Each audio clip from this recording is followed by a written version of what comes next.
be no need for such thoughts yet. So he bade me to lay more clothes on his feet. And I put my hand into the bed, and they were as cold as any stone. And I fell upward to his knees, and they were as cold as any stone. And on upward, and upward, and oh, as cold as any stone. They say he cried out of sack. Oh, that he did. And of women. Nay, that he did not. Yes, that he did, and said they were devils incarnate. Oh, he could never abide condemnation. That was a color he never liked. He said once the devil would have him about women. Oh, he did indeed handle women. But then he was rheumatic, and he spoke of the whore of Babylon.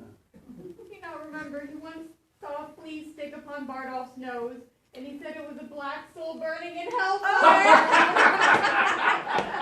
The fuel has gone out that maintained the fire. And all the riches that he gave.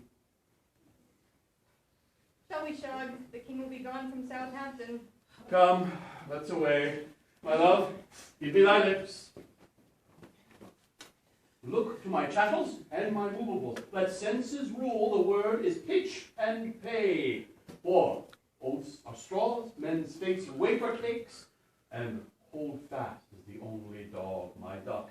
Therefore, Coeto be thy counselor. Oh, clear thy crystals. The yoke fellows in arms, let us to France. Like horse leeches, boys, to suck, the very blood to suck! And that's but unwholesome food, they say. Touch us off mouth and go. Farewell, hostess.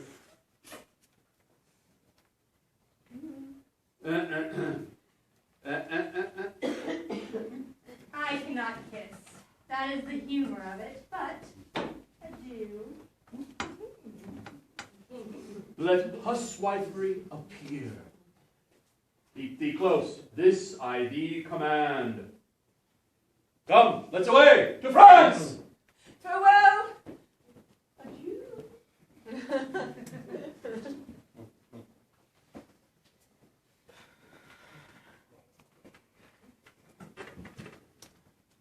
And so ends my catechism.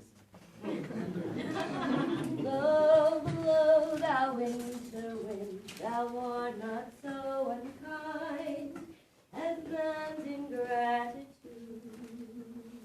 The sixth age slips into the lean and slipped pantaloon, with spectacles on nose and pouch on side. His youthful hose well saved a world too wide for his shrunk shank. And his big manly voice turning again till its childish treble, pipes and whistles in his sound. This royal throne of kings, this sceptered isle, this earth of majesty, this seat of Mars, this other Eden, demi-paradise, this fortress built by nature for herself against infection and the hand of war, this little world, this happy breed of men, this blessed plot, this realm, this earth, this England. Thou, nature, art my goddess. To thy law my services are bound. Wherefore should I stand in the plague of custom, and permit the curiosity of nations to deprive me, for I am some 12 or 14 months lag of a brother? Why bastard? Wherefore base? When my dimensions are as well compact, my mind as generous, my shape as true as honest main's issue? Why brand they us with base? Base. Base. This land of such dear souls, this dear, dear land, dear for her reputation through the world, is now leased out. I die pronouncing it, like to a tenement or pelting farm. England, bound in with the triumphant sea, whose rocky shore beats back the envious siege of Neptune's watery siege. England, that was wont to conquer others, hath made a shameful conquest of herself. This England, bound in with the sea, is now bound in with rotten parchment bonds and inky blots. Oh, if this scandal would go with my life, how happy then were my ensuing death. Who, in the lusty stealth of nature, take more composition and fierce quality than doth within a dull, stale, tired bed go to creating a whole tribe of fops got between the sweet and wake? Well, my legitimate Edgar, I must have your land. Our father's love is to the bastard Edmund as to the legitimate. Fine word. Legitimate. Well, my legitimate. If this letter speed and my invention thrive, then Edmund the base shall top the legitimate. I grow, I prosper. Now, gods, stand up for bastards.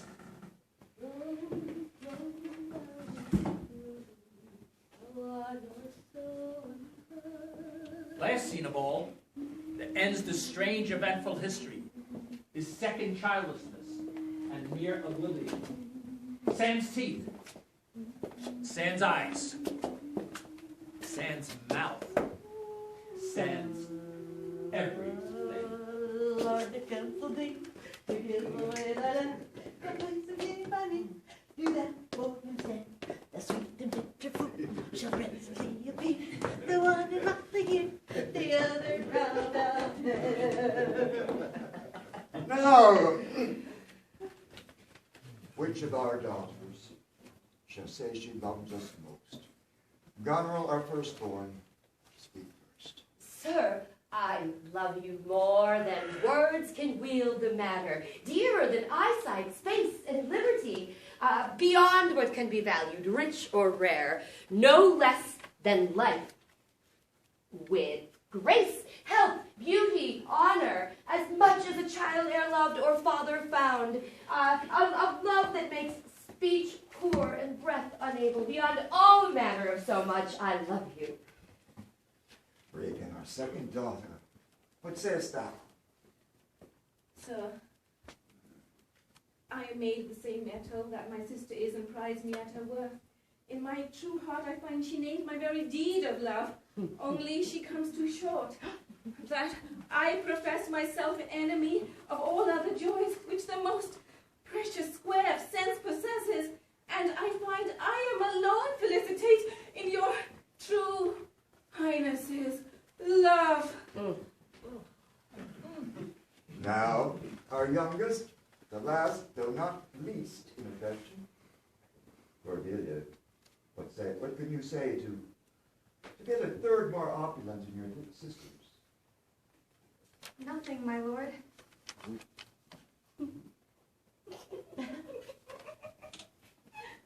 Nothing. Nothing. Nothing will come of nothing. Speak again. Unhappy that I am, I cannot heave my heart into my mouth.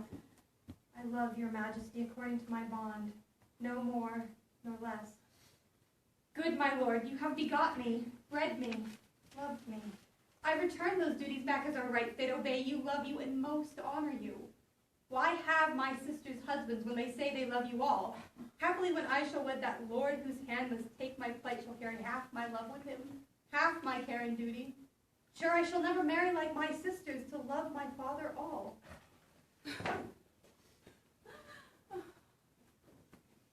I prithee, daughter, do not make me mad. I will not trouble thee, my child. Farewell. We'll no more meet, no more see one another, that you were still my flesh, my blood, my daughter, whom I must needs call mine. Mend when thou canst. I can go with Regan, I and my 100 knights? Not altogether so. Give ear, sir, to my sister. Why not, my lord? Receive attendance from those that she calls servants, or from mine. Why not, my lord? If then they chance to slack you, we could control them. If you will come to me, for now I spy a danger, I entreat you to bring but 5 and 20. To no more will I give place or notice. I gave you all. And in good time you gave it. Ain't you? My guardians, my depositaries, have kept a reservation that I should be followed with such a number. But must I come to you at 5 and 20? Regan, say you so? And speak it again, my lord. No more with me. Those wicked creatures yet to look well favored when others are more wicked. Not being the worst stands in some rank of praise. By 50 yet the double 5 and 20, and now at twice her love, I'll go with thee. Hear me, my lord. What need you of 5 and 20? Or 10? Or 5? When twice so many follow in a household trained to tend you. What need one? Reason not the need. Our basest beggars are in the poorest things superfluous. Allow not nature more than nature needs. Man's life is cheap as beasts. Thou art a lady, if only to go warm or gorgeous than nature needs, not what thou gorgeous wearest, which scarcely keeps thee warm, but for truly made. Oh, heavens, grant me patience, patience I need. You see me here, you gods, a poor old man, as full of grief as age, wretched in both. If it be you that sets these daughters' hearts against their father, fool me not so much to bear it tamely. Touch me with noble anger, and let not women's weapons water drops stain my man's cheeks. No! You unnatural hags. I will have such revenges on you both, all the world shall... I will do such things.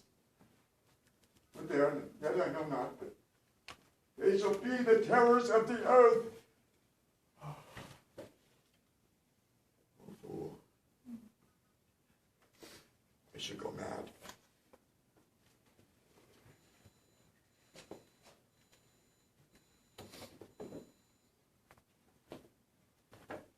Lord, I counsel thee to give away thy land. Come place him here by me. Do thou for him stand. A sweet and bitter fool shall presently appear. The one in motley here, the other found out there.